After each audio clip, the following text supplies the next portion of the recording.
After the battle, no landscape will remain. On the Russian Army's invasion of Ukraine. Zapatista 6th Commission.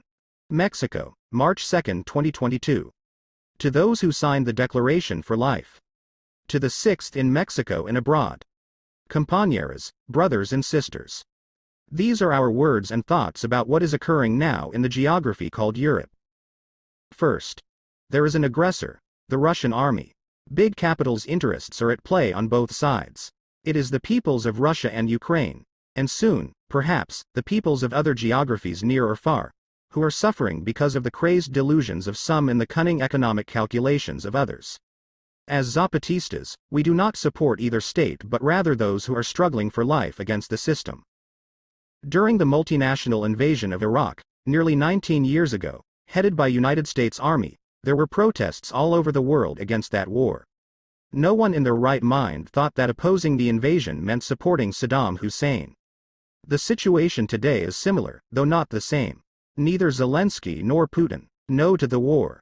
Second, different governments have allied themselves with one side or the other based on economic calculations devoid any of humanist considerations.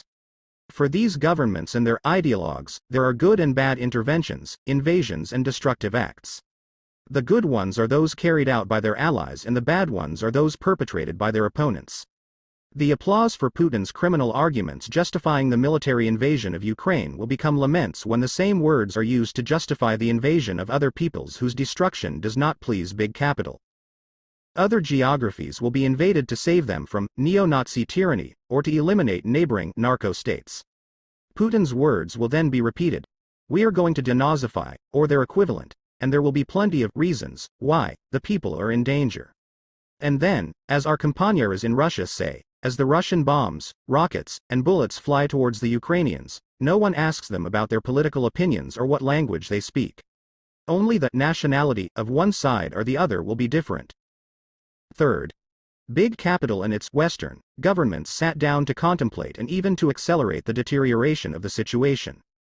Once the invasion had begun, they were anxious to see whether Ukraine would resist and to calculate what they could get out of each possible outcome. Now that Ukraine is resisting, they eagerly extend offers of help, for which they will expect payment later. Putin is not the only one surprised by the Ukrainian resistance. The winners in this war are the large weapons manufacturers and big capital, who see the opportunity to conquer, destroy, and rebuild territories, that is, to create new markets for commodities and for consumption of people.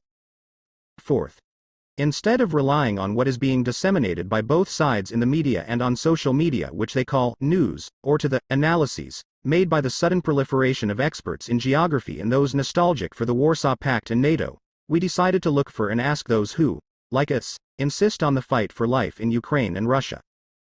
After several attempts, the 6th Zapatista Commission managed to contact our allies in resistance and rebellion in the geographies called Russia and Ukraine.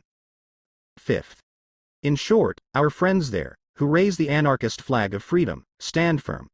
There are those in Donbass in Ukraine in resistance, and those who walk and work the streets and fields of Russia in rebellion. There are people in Russia who have been arrested and beaten up for protesting the war. There are people in Ukraine who have been murdered by the Russian army. This unites them amongst themselves as well as with us, not just in saying no to war, but also in the refusal to align themselves with governments that oppress their own people. In the midst of the confusion and chaos on both sides, they remain firm in their convictions, their fight for freedom, their repudiation of borders and their nation-states, and their respective oppressions that only differ in the color of their flags. Our duty is to support them to the best of our ability. A word, an image, a tune, a dance, a raised fist, or a hug that even from distant geographies provide support that will lift their hearts. To resist is to persevere and to prevail. We should support these allies in their resistance, which is to say in their fight for life. We owe it to them and they owe it to us. Sixth. Therefore, we call on the national and international sixth, those who haven't already, to protest, according to their calendars, geographies, and modes, against the war and in support of the Ukrainian and Russian peoples who fight in their geographies for a world of freedom. Additionally, we call for financial support for the resistance in Ukraine, to be sent to the accounts that they will share with us in due time. For its part, the EZLN's 6th Commission is doing its part to send a little aid to those in Russia and Ukraine who resist the war. We have also initiated contact with our allies to create a shared support fund for those resisting in Ukraine. With no false pretenses, we shout and call on others to shout and demand Russian army out of Ukraine. The war must be stopped now.